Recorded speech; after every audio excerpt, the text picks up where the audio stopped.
Assalamualaikum warahmatullahi wabarakatuh. Alhamdulillahi arsala rasulahu bil huda wa dinil haqqi sirahu ala dini kullihi wa kafa billahi syahida. Asyhadu la ilaha illallah wahdahu la syarikalah wa asyhadu anna Muhammadan abduhu wa rasul amma ba'd.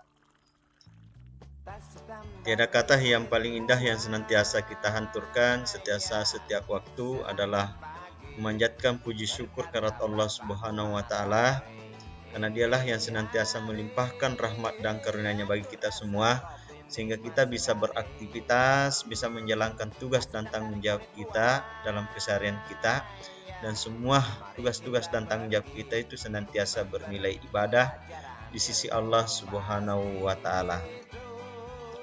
Syukur alhamdulillah yang senantiasa kita panjatkan kehadirat Allah. Oleh karenanya kita bisa berbagi ide gagasan lewat video pembelajaran yang insya Allah saya akan tampilkan pada kesempatan yang berbahagia ini. Rekan-rekan mahasiswa yang berbahagia, insya Allah saya akan kembali menjelaskan kelanjutan materi kuliah desain pembelajaran. Dan untuk penjelasan pada kesempatan yang berbahagia ini berkaitan dengan materi kelima, yaitu berkaitan komponen-komponen perencanaan pembelajaran. Artinya ketika kita berbicara komponen-komponen pembelajaran, maka inilah yang akan mengantarkan Anda semua sebagai calon guru untuk membuat perangkap-perangkap pembelajaran, administrasi pembelajaran yang tentunya yang akan digunakan nanti dalam pelaksanaan pembelajaran itu sendiri. Dan tentunya materi kuliah ini adalah mata kuliah yang harus dipahami sehingga dalam mengembangkan perencanaan pembelajaran itu bisa disusun dengan baik sesuai dengan panduan kurikulum yang sudah ada.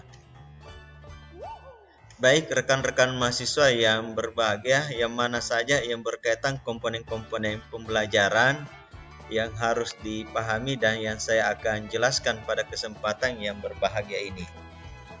Nah, kalau kita berbicara komponen-komponen perencanaan pembelajaran, berarti ada 4 komponen utama yang harus dipahami, harus dimengerti sehingga dalam merencanakan dan menyusun administrasi pembelajaran itu bisa kita lakukan dengan baik, bisa terarahkan dengan baik.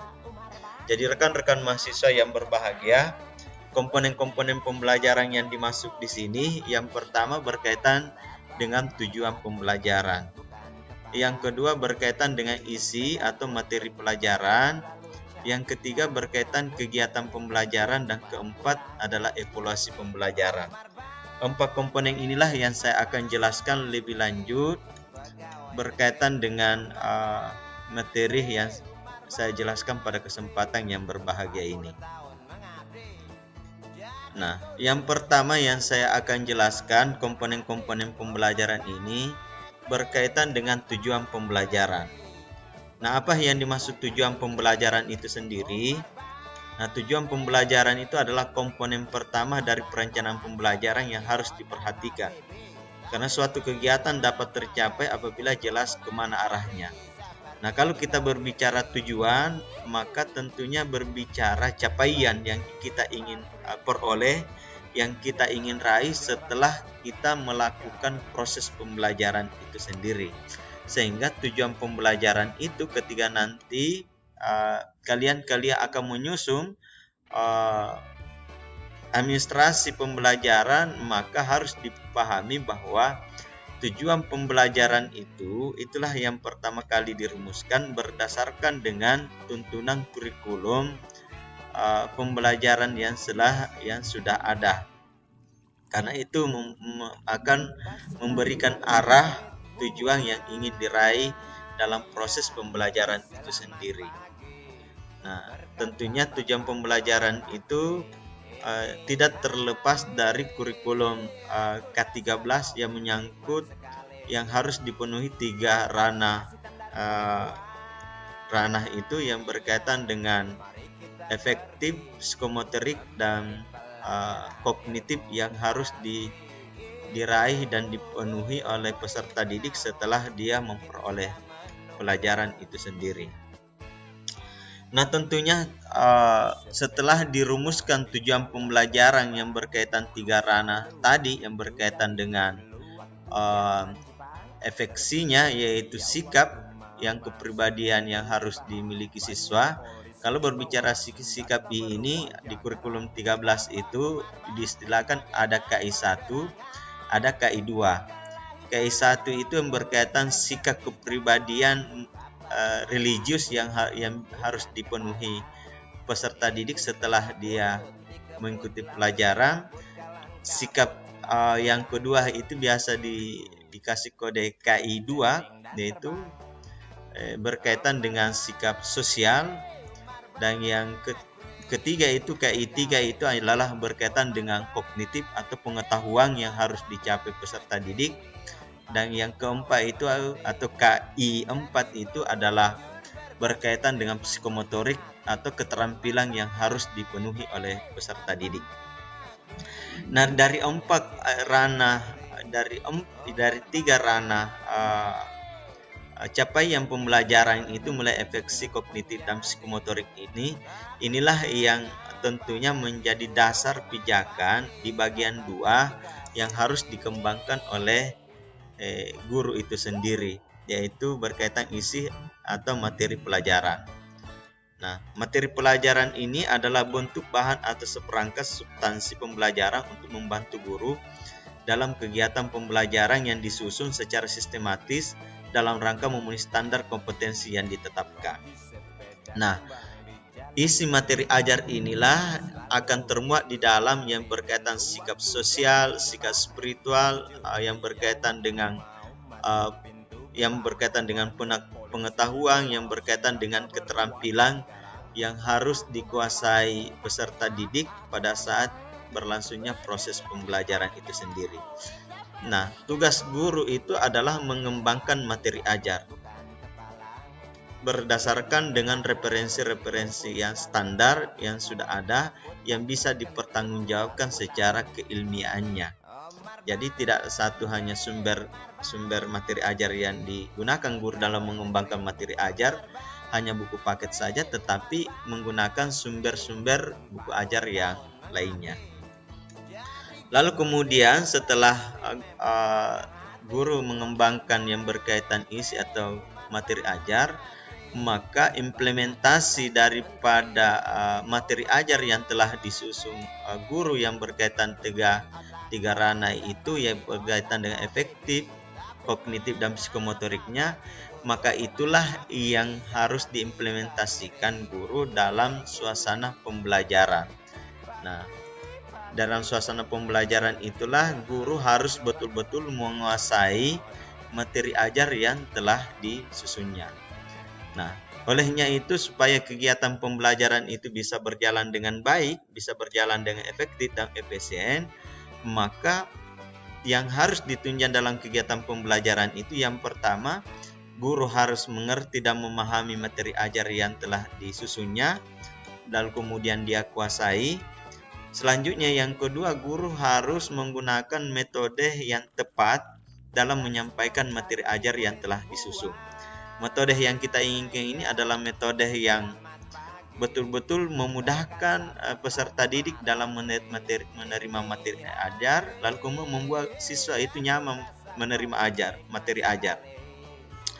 Yang ketiga yang harus dipahami guru dalam kegiatan pembelajaran adalah ketepatan menggunakan media pembelajaran. Nah, media pembelajaran inilah adalah salah satu wadah yang memberi stimulus peserta didik agar dia mudah menerima pelajaran dengan baik. Dia lebih enjoy, lebih merdeka, lebih bersahabat. Maka tentunya ditunjang dengan media pembelajaran yang sesuai dengan kebutuhan peserta didik itu sendiri, dan tidak terlepas dengan materi ajar yang telah disusun. Dan yang keempat berkaitan dengan kegiatan pembelajaran itu adalah berkaitan dengan pengembangan materi ajar yang digali sumber-sumbernya itu dari buku-buku yang relevan dengan materi ajar yang telah ada di buku paket itu sendiri.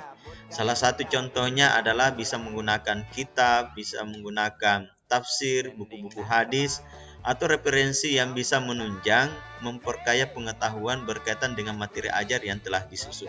Sehingga materi ajar itu tidak berjalan dengan monoton, tidak hanya mengandung satu unsur atau referensi saja, tetapi khasanah pengetahuan yang disusun di materi ajar itu lebih kaya lagi, lebih luas lagi wawasan yang ada di dalamnya. Rekan-rekan mahasiswa yang berbahagia, jadi yang tak kalah pentingnya yang dilakukan guru setelah kegiatan pembelajaran itu berlangsung, maka guru dituntut untuk melakukan evaluasi pembelajaran. Evaluasi yang dimaksud di sini adalah suatu proses memilih, mengumpulkan, dan menafsirkan informasi untuk membuat keputusan. Dalam perencanaan pembelajaran, evaluasi dimasukkan untuk mengukur apakah tujuan atau kemampuan yang sudah ditetapkan itu dapat tercapai. Nah, rekan-rekan mahasiswa yang berbahagia, jadi komponen-komponen pembelajaran yang harus dipahami yang pertama tadi yang disusun oleh kalian atau calon guru itu adalah merumuskan tujuan pembelajaran. Nah, supaya evaluasi itu bisa berjalan dengan baik, bisa mengukur dengan baik ketercapaian pembelajaran, maka yang menjadi acuan evaluasi itu tidak terlepas dengan tujuan pembelajaran yang telah disusun.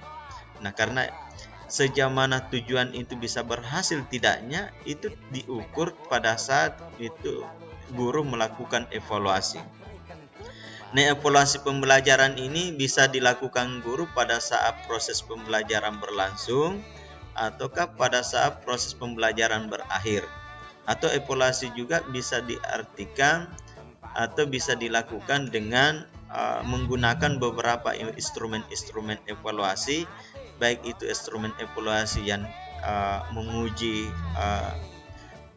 khasanah pengetahuan peserta didik berkaitan dengan kognitifnya dan memberikan soal-soal esai atau soal-soal pilihan ganda, ataukah menginstruksikan peserta didik yang berkaitan dengan psikomotoriknya atau keterampilannya, kemampuannya untuk mempraktekkan atas apa yang telah diajarnya. Contohnya kalau guru sudah mengajarkan berkaitan dengan salat, berkaitan dengan